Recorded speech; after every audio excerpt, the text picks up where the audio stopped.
ইংরেজি ভাষায় অত্যন্ত আলোচিত একটি গ্রামাটিক্যাল টার্ম হচ্ছে টেন্স। একটি ভয়েসে টেন্স রয়েছে মোট 12টি এবং পেসিভ ভয়েসে এই 12টি টেন্স থেকে 9টি টেন্সের আলাদা গঠন রয়েছে। শুধু গঠনের পার্থক্য আছে এবং বাংলা ক্রিয়ায় ভাবগত কিছু পার্থক্য রয়েছে পেসিভ যে 9টি টেন্স আছে সেখানে। তো ইংরেজি ভাষায় যে টেন্স, এই টেন্সগুলোকে ভাগ করা হয় মোটামুটি প্রধানত 3টি বড় ভাগে ভাগ করা হয়। সে ভাগের বিশ্লেষণ আমরা দেখব, তার আগে আমরা একবার দেখে নেব যে আসলে টেন্স কি। টেন্সের বাংলা অর্থ ক্রিয়ার কাল, অর্থাৎ ক্রিয়া সংঘটনের সময়। ক্রিয়া সংঘটনের সময়কে নির্দেশ করে টেন্স। যখন কোনো কথা বলা হয়, এই যে আমি যে এখন কথা বলছি তোমরা শুনছো, এই কথার ভিতরেই সময়কে খুঁজে পাবে। সময়ের আলোচনাই হচ্ছে টেন্স। টেন্সের গঠন ছাড়া কোনো বাক্য হয় না। সুতরাং সেই দৃষ্টিকোণ থেকে টেন্স হচ্ছে একটি সেন্টেন্সের প্রাণ, অর্থাৎ ক্রিয়ার সঠিক রূপ যদি ফুটিয়ে তোলা না যায় তাহলে সেই সেন্টেন্স হয় না। আর সঠিকভাবে লেখার জন্য, কোনো কিছু পড়ে তার অর্থ বের করার জন্য টেন্সের বিকল্প নেই। তো দেখি টেন্সের সংজ্ঞা কি। ভার্ব বা ক্রিয়া। আমরা ভার্ব সবাই কম বেশি মোটামুটি চিনি, জানা আছে। ভার্ব বা ক্রিয়ার কাজ কখন ঘটে বা সংঘটিত হয় তা বোঝানোর জন্য যে ব্যাকরণগত টার্ম ব্যবহার করা হয় তাকে টেন্স বলে। যেমন আমি গতকাল পুকুরে সাঁতার কেটেছিলাম, এটা শুনলে আমাদের অতীত মনে হয়, পাস্ট মনে হয়। যদি বলি আমি আজ স্কুলে গিয়েছিলাম, এটাও অনেকটা পাস্ট মনে হয়। কিন্তু যদি বলি যে আমি এখন কথা বলছি, এটা বর্তমানকে নির্দেশ করে। আবার যদি বলি যে আমি আগামীকাল বইমেলায় যাব, এটা ফিউচার টেন্সকে নির্দেশ করে। তো এই যে আমরা কথা বলি এবং ভিন্ন ভিন্ন সময়কে বোঝানোর চেষ্টা করি, এটাই মূলত টেন্স। ইংরেজি ভাষায় টেন্সকে প্রধানত ভাগ করা হয়েছে 3টি ভাগে: প্রেজেন্ট টেন্স, পাস্ট টেন্স এবং ফিউচার টেন্স, অর্থাৎ বর্তমান, অতীত এবং ভবিষ্যৎকাল। এই 3টি প্রধান ভাগে ভাগ করা হয়েছে। প্রত্যেকটি টেন্সকে আবার 4টি ভাগে ভাগ করা যায়। যেমন প্রেজেন্ট টেন্সকে ভাগ করা যায় 4টি ভাগে: present indefinite tense, present continuous tense, present perfect tense and present perfect continuous tense. তো সেক্ষেত্রে এখানে তোমরা চাইলে 4টা টেন্সেরই গঠন একবার দেখে নিতে পারো। পাস্ট ইনডেফিনিট টেন্স এর 4টি গঠন এবং ফিউচার পাস্ট টেন্সের 4টি গঠন এবং ফিউচার টেন্সের 4টি টেন্সের গঠন তোমরা দেখে নিতে পারো। পরবর্তীতে আমরা যখন এই টেন্সগুলো ইন্ডিভিজুয়াল আলোচনা করব তখন এই গঠনগুলো বিস্তারিত আবার আসবে। তো সেক্ষেত্রে আমরা আরও একটি বিষয় জেনে নেব। আমরা যখন টেন্স এর গঠন এবং বাংলা ক্রিয়া অনুসারে কোনো সেন্টেন্স গঠন করব, সেক্ষেত্রে বারবার একটি বিষয় আসবে, সেটি হচ্ছে সাবজেক্ট সিঙ্গুলার নাকি প্লুরাল, ভার্ব সিঙ্গুলার নাকি প্লুরাল, এই বিষয়গুলো বারবার চলে আসবে। আমরা সিঙ্গুলার সাবজেক্ট বলতে বোঝাতে চাচ্ছি থার্ড পারসন সিঙ্গুলার নাম্বারকে। আমি, তুমি, আমরা ছাড়া বাকি সব থার্ড পারসন সিঙ্গুলার, বাকি সব থার্ড পারসন। এই থার্ড পারসন থেকে আমাদেরকে আলাদা করে নিতে হবে কোনটা সিঙ্গুলার এবং কোনটা প্লুরাল। অর্থাৎ সিঙ্গুলার হচ্ছে একটি এবং প্লুরাল হচ্ছে একের বেশি, দুটি বা তার বেশি। সিঙ্গুলার সাবজেক্ট বলতে আমরা শুধুমাত্র থার্ড পারসন সিঙ্গুলার নাম্বারগুলোকে বোঝাবো, যেমন হি, শি, রিয়া, ইট, খাও, এগুলো দিয়ে একটি বোঝায় যে কোনো কিছু। এবং আমি, তুমি, আমরা এখানে নেই, অর্থাৎ আই ইউ উই নেই। সিঙ্গুলার ভার্ব হচ্ছে সেই ভার্বগুলো যেগুলো সিঙ্গুলার সাবজেক্টকে গ্রহণ করে, রিসিভ করে। যেমন ডাজ, ডাজ বলতে শুধু ডাজ না, কামস হতে পারে, গোজ, সুইমস, অর্থাৎ যে কোনো ভার্বের সাথে এস বা ইএস যুক্ত হলে সেটাকে আমরা ডাজ বলতে বোঝাতে চাচ্ছি। এরপর ইজ, ওয়াজ, হ্যাজ, ওয়াজটা কিন্তু আবার ফার্স্ট পারসন সিঙ্গুলারের ক্ষেত্রে ব্যবহার করা হয়ে থাকে, যেমন আই ওয়াজ। তো সেক্ষেত্রে এটা সেই ব্যবহারটা ভিন্ন, সেটা আমরা অন্য কোনো এক সময় আলোচনা করব।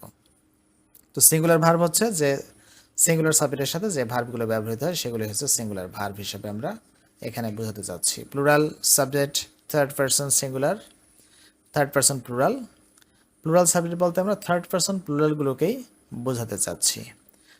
সেক্ষেত্রে অবশ্য থার্ড পারসন শুধুমাত্র প্লুরাল না, উইর ক্ষেত্রে, ইউর ক্ষেত্রেও এই ভার্বগুলোই ব্যবহার করা হয়ে থাকে। তো প্লুরাল ভার্ব হচ্ছে কোনগুলো? প্লুরাল সাবজেক্টের সাথে যে ভার্বগুলো ব্যবহৃত হয় সেগুলি হচ্ছে প্লুরাল ভার্ব, যেমন ডু, আর, ওয়ার, হ্যাভ। এখানে কিন্তু সিঙ্গুলার লক্ষ্য করো, ডাজ, প্লুরাল হচ্ছে do, singular is, plural are, singular was, plural were, singular has, plural have. এই বিষয়টি খুব ভালোভাবে তোমাদেরকে মনে রাখতে হবে, বুঝতে হবে। এটা বুঝতে পারলে সেন্টেন্স মেক করা অনেকটা সহজ হয়ে যাবে। নতুবা শুধুমাত্র টেন্স শিখে সঠিক সেন্টেন্স গঠন করা সম্ভব হবে না। আরও একটি গুরুত্বপূর্ণ বিষয় হচ্ছে আমাদের সর্বমোট অ্যাক্টিভ ভয়েসে টেন্স রয়েছে 12টি। এই 12টি টেন্সের মধ্যে 6টি টেন্স সবচেয়ে বেশি আমরা ব্যবহার করে থাকি। সেই 6টি টেন্স হচ্ছে present indefinite, present continuous, present perfect, past definite, past continuous এবং ফিউচার ইনডেফিনিট টেন্স। অর্থাৎ প্রেজেন্ট টেন্সের প্রথম 3টি এবং পাস্ট টেন্সের প্রথম 2টি, ফিউচার টেন্সের প্রথম 1টি। সেক্ষেত্রে এই যে 6টি ক্রিয়া, এই 6টি ক্রিয়া তুমি খুব দ্রুত বারবার এখন থেকে মুখস্থ করো। মুখস্থ করে তুমি সহজেই এই টেন্সগুলো ধরতে পারবে। যে কোনো বাংলা শুনে তুমি সাথে সাথে এই 6টা টেন্সে প্রবেশ করতে পারবে। সেক্ষেত্রে এই 6টি বাংলা ক্রিয়া অবশ্যই তোমাকে সিরিয়ালি মনে রাখতে হবে। খাই, খাচ্ছি, খেয়েছি, খেয়েছিলাম, খাচ্ছিলাম, খাবো। খাই, খাচ্ছি, খেয়েছি, খেয়েছিলাম, খাচ্ছিলাম, খাবো। শুনতে কিছুটা হাস্যকর মনে হলেও এটা সত্য। খাই, খাচ্ছি, খেয়েছি, খেয়েছিলাম, খাচ্ছিলাম, খাবো। এবং সিরিয়ালি যখন তুমি মনে রাখবে, মাথায় রাখবে যে প্রথম 3টি হচ্ছে প্রেজেন্ট টেন্সের প্রথম 3টি, দ্বিতীয় 2টি হচ্ছে পাস্ট টেন্সের প্রথম 2টি এবং পরেরটি হচ্ছে ফিউচার টেন্সের প্রথমটি। তো এগুলো আমরা পরবর্তীতে আলোচনায় নিয়ে আসব, তখন অবশ্যই যেন তোমাদের মনে থাকে। তো প্রেজেন্ট যে 4টি টেন্স আছে তার মধ্যে প্রথমটি হচ্ছে প্রেজেন্ট ইনডেফিনিট টেন্স। সংজ্ঞাটা একটু একবার দেখে নেই। বর্তমানকালে সাধারণভাবে বা অভ্যাসগতভাবে যে কাজ করা হয় এবং চিরসত্য বোঝায় তাকে প্রেজেন্ট ইনডেফিনিট টেন্স বলে।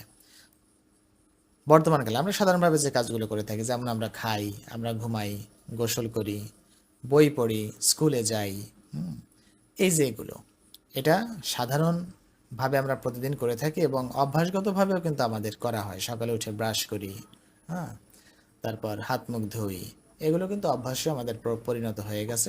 সুস্থ থাকার জন্য তো অবশ্যই দরকার।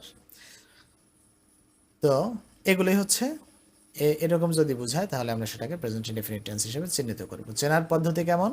বাংলা ক্রিয়া খাই, খাও, খায়, খান, এরকম থাকবে। আবার প্রথমে যে আমি 6টি বাংলা ক্রিয়া তোমাদেরকে দেখিয়ে দিয়েছি, এই 6টি বাংলা ক্রিয়া অবশ্যই মনে রাখতে হবে। সেখানে দেখবে আছে, প্রথমেই আছে খাই। এখানে পার্সন ভেদে কেমন হয় ভার্বের রূপ আমি সেটা দেখিয়েছি, বাংলা ক্রিয়ার রূপ কেমন হয়।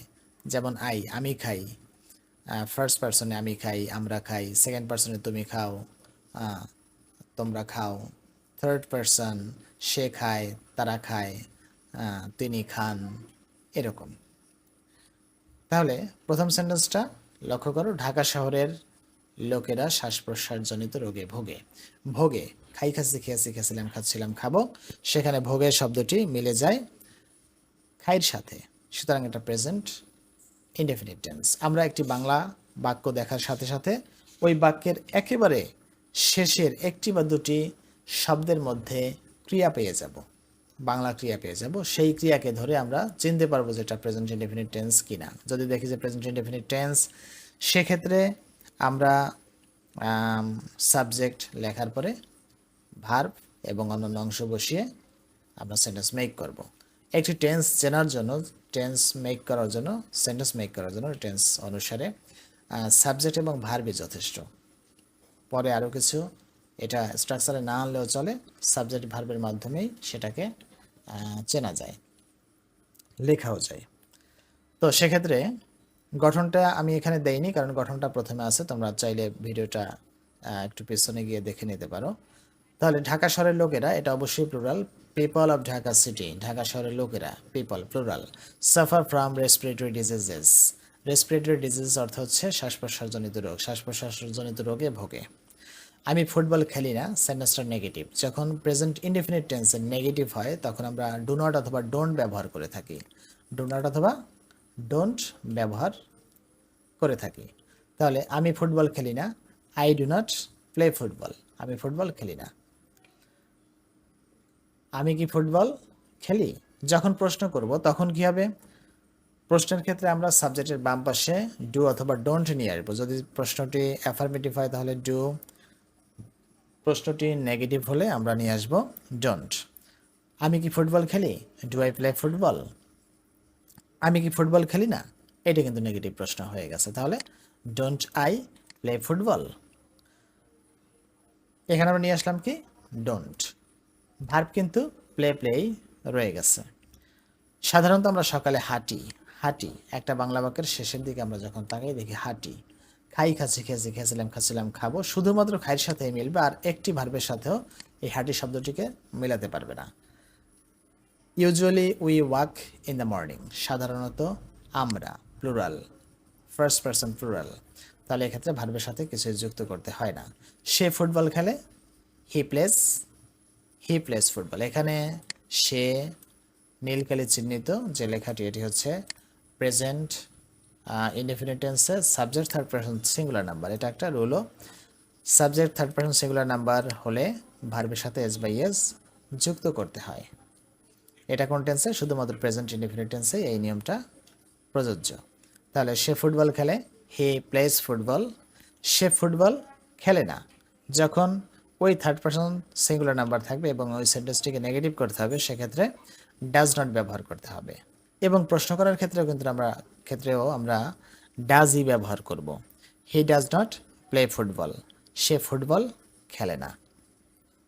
ডাজ নট যখন আমরা ব্যবহার করছি, লক্ষণীয় বিষয় হচ্ছে কি, খুব ভালোভাবে দেখো, এখানে প্লেস ছিল, প্লেস, কিন্তু যখনই ডাজ নট ব্যবহার করা হয়েছে তখন কিন্তু এখানে হয়ে গেছে প্লে। এখানে শেষে এস বাই এস নেই, কারণ আমরা এটাকে নেগেটিভ করেছি। তার মানে সেন্টেন্সটাকে যদি নেগেটিভ করা হয় তাহলে ভার্বের সাথে এস বাই এস থাকে না, সেটি উঠে যায়। সে কি ফুটবল খেলে? যদি সেন্টেন্সটাকে প্রশ্নও করা হয় সেক্ষেত্রেও কিন্তু সেই থার্ড পারসন সিঙ্গুলার নাম্বারের ক্ষেত্রে ভার্বের সাথে এস বাই এসটা উঠে যায়। এখানে কিন্তু ডাজ আছে বলে এখানে প্লেজ শব্দটি ব্যবহার করা হয়নি। সে কি ফুটবল খেলে না? ঠিক একইভাবে নেগেটিভ প্রশ্ন করা হয়েছে, ডাজ এর জায়গায় ব্যবহার করা হয়েছে ডাজেন্ট হি প্লে ফুটবল। সে কখন ফুটবল খেলে? সে কখন ফুটবল খেলে? When does he play football. আমার উদ্দেশ্য অবশ্যই এটা ছিল না যে ডব্লিউএস ওয়ার্ড দিয়ে তোমাদেরকে এখানে কোশ্চেন গঠন করে দেখাই। এটা পরবর্তীতে কোনো একটি ভিডিওতে এটি আমি বিস্তারিত তোমাদের এ বিষয়ে আলোচনা করব। কখন, সে কখন ফুটবল খেলে? When does he play football. বাবা প্রত্যেক সকালে পবিত্র কুরআন পাঠ করেন। Father recites the holy Quran every morning. শেষে যে ভার্বটি এখানে আছে পাঠ করেন, এটা দেখো প্রেজেন্ট ইনডেফিনিট টেন্স। খাই, খাচ্ছি, খেয়েছি, খেয়েছিলাম, খাচ্ছিলাম, খাবো, সেখানে খাই পাঠ করেন তার সাথে মিলে যায়। সেক্ষেত্রে বাবা থার্ড পারসন সিঙ্গুলার নাম্বার, ভার্বের সাথে এস বাই এস যুক্ত হয়ে গেছে। Recites, father recites the holy Quran every morning. Kotalipara Shailda নদীর তীরে অবস্থিত। কোটালীপাড়া স্ট্যান্ডস, অবস্থান করা, কোনো জায়গায় রয়েছে এমন বোঝায়। Kotalipara third person singular number, এই জন্য ভার্বের সাথে এস বাই এস যুক্ত হয়েছে। Kotalipara stands on the river Shailda. কোটালীপাড়ার বাসিন্দাগণ সুখী জীবনযাপন করে। The inhabitants of Kotalipara lead happy life.